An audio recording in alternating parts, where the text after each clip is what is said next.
훈련된 용사는 압도적인 시원함을 준다. 오늘 말씀 제목입니다.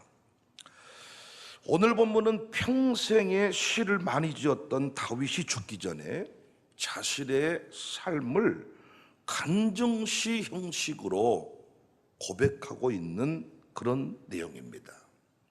오늘을 사는 우리에게도 도전이 되는데 간단히 소개하면 다음과 같습니다.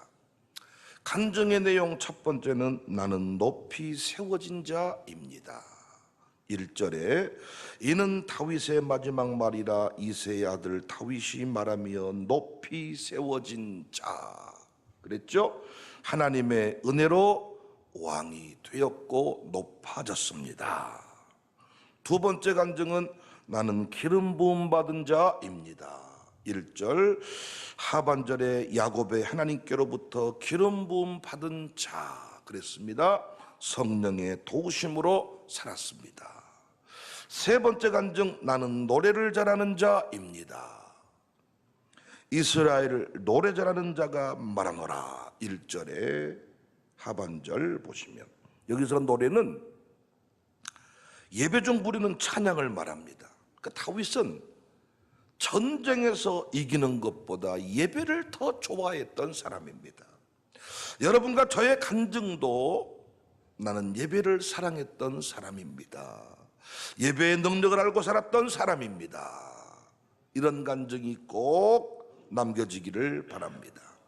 네 번째 간증은 공의로 다스리는 자입니다. 3절 이스라엘의 반석이 내게 이르시기를 사람을 공의로 다스리는 자 하나님을 경외함으로 다스리는 자여. 정치적으로 살지 않고 말씀을 쫓아 살았던 자신의 삶을 기억하고 기록하고 있습니다. 다섯 번째 간증은 나는 철과 창자루를 가진 자입니다. 7절 그것들을 만진 자는 철과 창자루를 가져야 하리니 그것들이 당장에 불살리로다. 불살리로다. 치열한 전투를 치렀던 자신의 삶을 기억합니다. 그리고 이어지는 말씀이 오늘 본문인데 여섯 번째 간증 내 곁에 탁월한 용사들이 있었습니다. 8절 다윗의 용사들의 이름은 이러하니라. 다윗은 하나님을 거부하는 많은 악의 세력들과 전쟁을 해야 됐기 때문에 용사들이 필요했습니다. 그런데 다윗 군사들의 특징은 사울 때와 달랐다 그랬지요. 기억나십니까? 사울 때의 군사들은 돈 받고 움직였던 일종의 용병들. 그런데 다윗의 군사들은 그야말로 자원된 용사들이었습니다. 다윗의 설교를 듣고 은혜를 받은 사람들, 성령의 감동을 따라서 헌신한 사람들이 다윗의 용사들이었습니다. 그래서 영적 다윗과 이 용사들은 추구하는 목표가 같았어요. 같은 마음, 같은 뜻, 같은 말을 하는 공동체. 이런 공동체를 누가 넘어설 수 있겠습니까? 저는 이 시대의 한국교회가 용사들을 세우는 일에 집중해야 된다고 생각합니다. 제 목회도 용사 세우는 데 막혀져 있습니다. 기도원의 300용사, 다윗의 용사들, 난 우리 교회 직분자들이기를, 우리 교회 다음 세대들이기를 주님의 이름으로 축복합니다. 우리 교회가 건물 역사 자랑하는 교회가 아니라 훈련된 용사를 자랑하는 교회이기를 원합니다. 훈련된 용사는 정말 압도적인 시원함이 있어요. 여러분과 제가 영화 같은 것을 볼 때 의인들이 고전을 면치 못하잖아요. 이 악인들에게 막 몰리고 있을 때 갑자기 어디선가 훈련된 용사가 나타나서 그 악인들을 싹 때려 눕혀버릴 때 시원해요, 안 시원해요? 압도적이죠. 속이 다 시원합니다. 목사인 제가 들어도 압도적으로 시원함을 주는 설교가 있습니다. 설교를 듣는데 정말 압도적으로 시원한 설교가 있어요. 와, 진짜 탁월하다. 내가 교인이라면 난 분명히 저 교회 간다. 여름날에 얼음 냉수 같은 설교, 더울 때 아주 그냥 얼음 가득한 냉면 국물을 마시는 것과 같은 그 압도적인 시원함. 훈련된 설교자, 준비된 설교가 주는 기쁨입니다. 긴 행사를 진행할 때에도 준비된 순서자가 나와서 짧은 한마디를 딱 했을 때 어떤 그 무료함을 딱 깨고 쫙 뭔가 메시지를 새겨주는 그 압도적인 기쁨. 지루하지 않아. 재미가 있어. 그 행사에 와 있는 것이 너무 잘했다 싶은 그런 순서자들이 있습니다. 준비된 가수가 부르는 노래의 시원함. 우리 요즘에 가요 경연 프로그램이 많아가지고 느끼고 있죠. 진짜 그 소리가 팍 아주 그냥 우리의 고막을 호강시킨다, 뭐 그런 말을 하더라고요. 준비된 훈련된 가수가 노래를 부를 때 모든 사람을 행복하게, 준비된 셰프가 만들어낸 음식은 모든 이에게 만족감을 줍니다. 먹으면서도 이게 무슨 맛이 드냐가 아니라, 음식을 우리가 주문하면서도 약간 걱정이 되는 게 아니라, 그 준비된 셰프가 내놓은 그 음식이 모든 사람에게 압도적인 기쁨. 우리 아멘 한번 크게 합시다. 우리 교회가 가는 곳마다 이런 압도적인 시원함을 주는 사역자들이, 사명자들이 될 수 있기를 바랍니다. 어떤 분야든지 간에 대충 하려고 하지 마세요. 적당히 살려고 하지 마세요. 이 시대는 뭐가 필요해요? 압도적인 시원함이 필요해요. 여러분, 동남아 같은 데 가서 샤워를 해보면요, 물이 짤짤짤짤 나오는데 참 답답해요. 이게 답답해. 그런데 압도적인 시원함. 저희 교회 전반적으로 수압이 좋아. 저희 집도 수압이 너무 좋아. 물을 쫙 틀면 쫙 나오는 그 압도적인, 야, 그 시원함이 있어, 시원함. 난 여러분과 제가 어떤 분야에서 일을 하든지 간에요, 적당히 대충, 이제는 그런 시대는 끝났습니다. 특히 하나님 나라 확장의 주인공으로 쓰임받기를 원하거든요. 압도적인 시원함을 줘야 돼. 압도적인 시원함. 오늘 본문에 정말 수십 명의 용사들의 이름이 나열됩니다.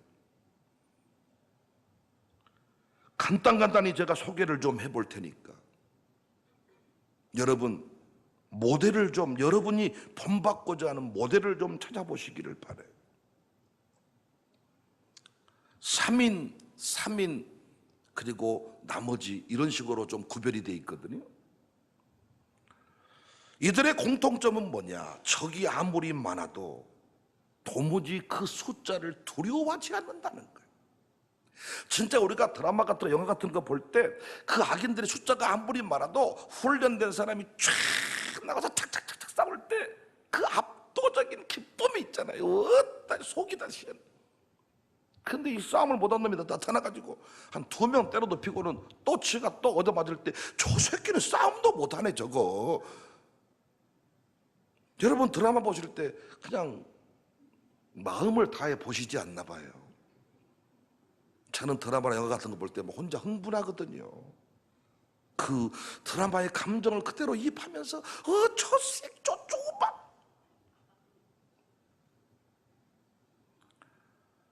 다윗은 전쟁이 하나님께 속한 것이다 했는데, 이들도, 이 용사들도 하나님께 속했다는 것을 믿고 두려워 떨지 않아요. 첫 번째 용사의 이름이 나오는데 다그몬 사람 요셉하세벳입니다.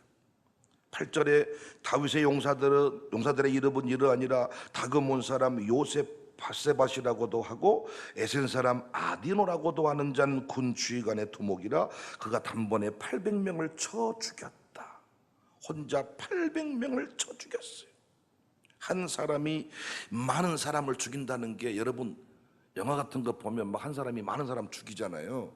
근데 실제로는 거의 불가능하답니다. 왜? 사람은 거의 다 비슷한 힘을 가지고 있기 때문에 내가 혼자 800명을 눕혀놓고 몽둥이로 800명을 때리는 것만 해도 하다가 자빠진대. 그런데 영화 같은 거 보니까 어때요? 혼자 800명을 상대하고 100명을 상대하고 50명을 상대하고. 그런데 오늘 본문에 요셉 바세벳이라는 사람은 혼자 800명을 쳐서 죽였다는 거예요.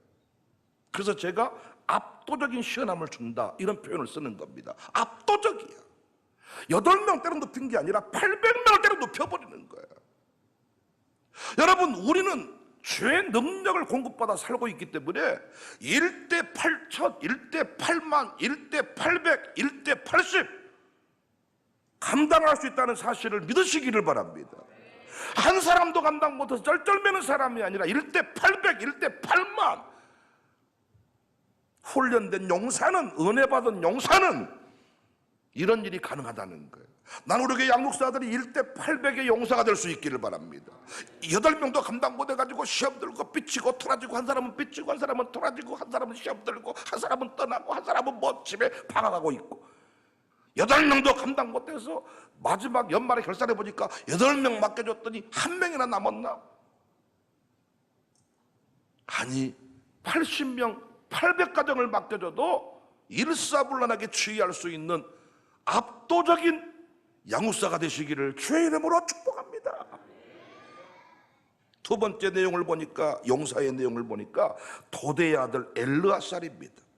이 사람은 블레셋과의 전쟁에서 다 후퇴할 때 이 세 용사는 전진했거든요. 이때 엘르아살의 칼이 휘둘러지지 않을 때까지 싸웠다는 거예요.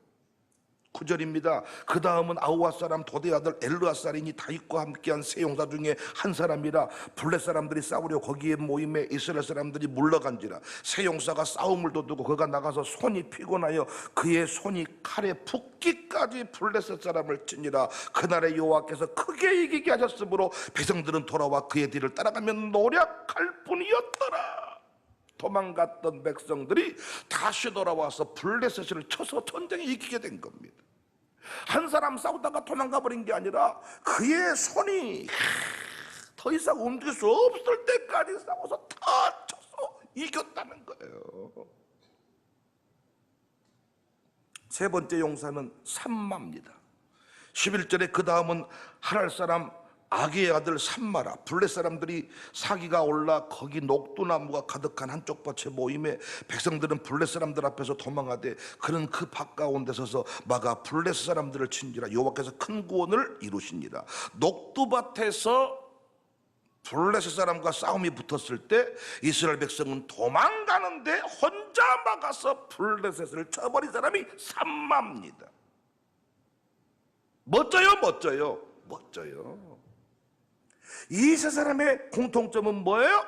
도무지 두려움을 모르는 사람이고 포기가 없고 상황을 당하지 않고 전쟁은 하나님께 속한 것이다.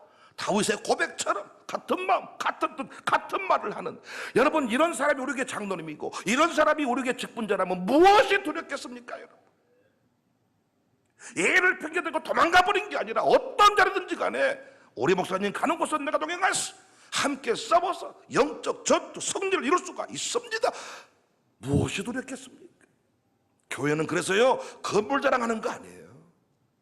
건물 폐쇄당하면 아무것도 아닙니다. 그거 건물 폐쇄해도 생명 걸고 예배할 수 있는 예배자를 세우는 것이 교회지. 여러분, 전통이 중요합니까? 아니, 전통에 걸맞는 용사를 세우지 못하면 답답함을 줄 뿐입니다. 그리고 또 세 사람이 나와요. 네 번째 용사는 다윗에게 물을 가져온 세 용사입니다. 여러분, 이 에피소드 잘 아시죠? 16절에 세 용사가 블레셋 사람의 진영을 돌파하고 지나가서 베들레헴 성문 곁 우물을 길어가지고 다윗에게로 왔으나 다윗이 마시기를 기뻐하지 아니하고 그 물을 여호와께 부어드렸다. 블레셋과의 전쟁 중에 일어난 일입니다. 블레셋 사람들의 부대가 있는 곳에 베들레헴 성문 우물이 있었습니다. 이때 다윗이 베들레헴 성문까지는 20km 떨어진 아둘람군의 피신에 있었어요. 그럼 다윗이 갑자기 뭐라고 말합니까? 그 성문에 있는 우물이 마시고 싶다. 제가 한번 이거 비유로 들었습니다. 15일 동안 미국 여행 중에 이를테면 어디 뭐 선교 중에, 야, 김치찌개 먹고 싶다.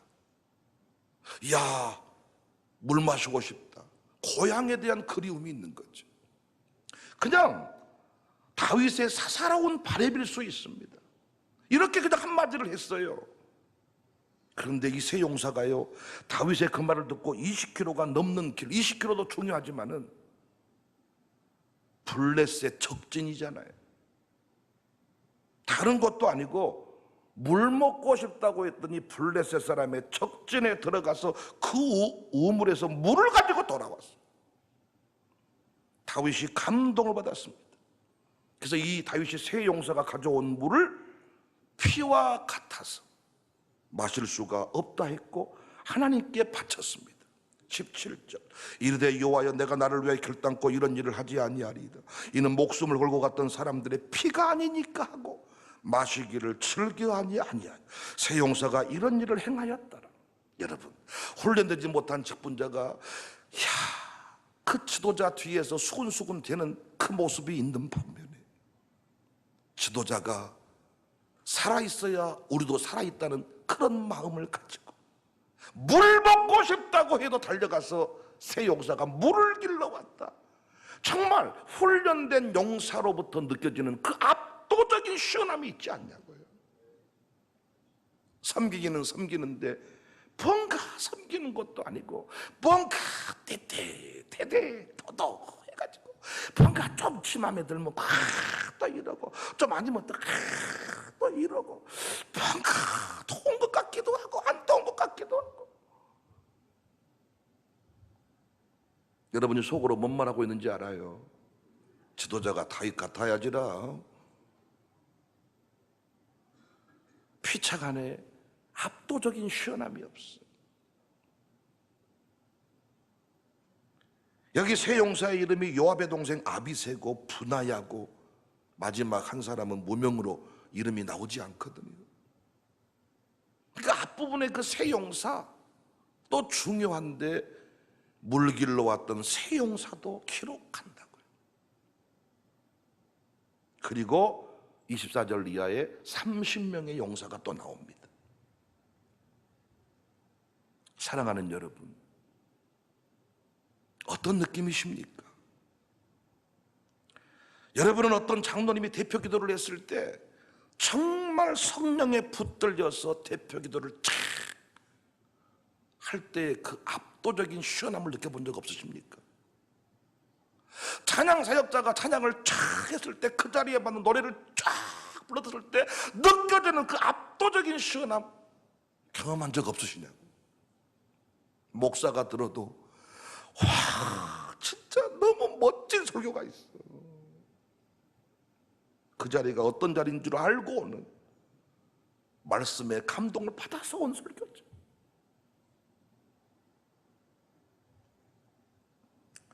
디모데후서 2장 24절에 주의 종은 마땅히 다투지 아니하고 모든 사람에 대하여 온유하며 가르치기를 잘하고. 단 여기에다가 동그라미를 칩니다. 목사는 가르치는 사람인데 가르치라고 목사의 모든 삶을 보장해 주었는데 목사가 설교할 때 뭔 말인지를 모르게 하는 그 목사가 되어서는 안 되겠다. 늘 제 마음속 최소한 무슨 말을 하려고 하는지는 알아야 되겠다. 그리고 그 시간이 어떤 시간인지는 알고 설교해야 되겠다. 내게 주어진 시간이 몇 분인지는 알고 설교해야 되겠다. 물론 시간을 꼭 짧게 해야만 좋은 건 아니지만은 서로 약속된 시간이 있다면 그 시간 안에 가르치기를 탁월하게, 설교를 탁월하게 하는 훈련된 설교자가 돼야 되겠다. 늘 기도합니다. 잠언 25장 13절에 충성된 사자는 그를 보낸 이에게 마치 추수하는 날에 얼음 냉수 같아서 능히 그 주인의 마음을 시원하게 한다. 충성된 직분자는 그를 보낸 자에게 얼음 냉수와 추수할 때에 얼음 냉수와 같다는 거예요. 배우기를 싫어하고 훈련을 중단시켜버리니까 사람들로부터 답답함을 주는 어른이 되고 사람들로 답답함을 주는 직분자가 되는 것입니다. 솔로몬의 세기의 재판 기억하시죠? 서로 내 아들이라고 할 때 칼을 가져와라, 잘라버리자. 이때 그 못된 엄마는 잘라버리세요. 진짜 엄마는 아닙니다, 그냥 주세요. 압도적인 시원함을 주지 않습니까? 압도적인 시원함. 요셉의 지혜는 어때요? 그냥 조금 옆 사람 조금 도와주는 정도가 아니라 요셉의 창고를 열어버리니까 흉년의 때에 배불리는 역사가 일어나지 않습니다. 우리는 지금껏 그런 정치인을 찾고 그런 지도자를 찾고 있는데 표를 이리 줘보고 저리 줘봐도 우리에게 압도적인 시원함을 주는 지도자가 많지 않습니다. 저도 거기에 포함된 지도자일 수 있습니다. 그래서 저는 어젯밤 내내 생각을 한 겁니다. 오늘 새벽에도 평상시보다 훨씬 더 눈이 빨리 떠지더라고요. 나는 과연 우리 교인들에게 압도적인, 조금 설교를 조금 잘하는 목사가 아니라 압도적인 시원함을 주고 있는 그런 주의 종인가? 설교뿐만 아니라 결정을 할 때 참 우리 목사님 어쩜 저렇게 압도적인, 어쩜 저렇게 결정을 하나가 탁월할까? 시원함을 주는, 저도 저를 돌아보고 있습니다. 여러분은 어떠신가요? 정말 목사의 마음을 조금 미지근하게 채워주는 사람입니까? 정말 얼음 냉수와 같이 압도적으로 시원함을 줘버리는 그런 직분자이십니까? 부디 훈련 받으십시다. 아멘 크게 하세요. 훈련 받으시자고요. 오늘 또 기도하며 몸부림치시자고요. 내가 음식점을 만들었는데 사람들이 그냥 믿음으로 먹어주는 음식점이 아니라 압도적인 탁월함이 있어서, 목사님 우리도 좀 그 식당 좀 가게 광고 좀 해주세요. 이용해달라고 광고하는 식당이 아니라, 목사님 우리도 좀 그 식당 가서 음식 먹을 수 있게 주인한테 말 좀 해주세요. 전 뭔가 바뀌어야 되지 않겠습니까? 압도적인 시험. 지금 혼란의 때입니다. 사람들은 길을 찾고 있습니다. 사람들은 무언가 촌철살인이 한마디로 원합니다. 지도자들이 난 너무나도 이 시대에, 너무나도 저를 포함해서 너무나도 조금 나태하지 않는가. 난 장국사들이 말씀 나눔 시간을 할 때에도 짧은 5분을 하든 10분을 하든지 간에 정말 얼음 냉수와 같이 말씀을 요약 정리해서 그 심령에 뭔가 채워줄 수 있는 이런 마음을 가져야 되는데, 내가 해도 너만큼은 잘하겠다. 설교는 똑바로 들은 건 맞냐? 목사님 그렇게 말 안 하는 것 같은데, 약간 뭔가 아닌 것 같은데, 껄쩍지근한데, 이런 직분자가 되어서는 안 되겠다 싶습니다. 우리 교회 찬양팀들이 갈수록 성장하고 있습니다. 은혜스럽다 정도가 아니라 압도적인, 우리가 지정할 때 하늘문이 열려버리고 압도적인 그 시원함, 그 무엇, 그쵸? 그래서 그 압도되는 그 무엇, 환경을 두려워하지 않고 쫄지 않고 놀라지 않는 우리 교회가 시대를 시원하게 하는, 정말 뚫어버리는 그런 강력한 용사교회가 되기를 주님의 이름으로 축복합니다. 이 아침에도 기도 똑바로 하십시다. 능력 받으시자고요. 하늘의 능력으로 충만케 되어서 무엇을 하든지 회의를 하나 인도해도 압도적으로 시원함을 주는, 답답해버린 게 아니라 뚫어버리는 우리 교회가 될 수 있기를 주님의 이름으로 축복합니다.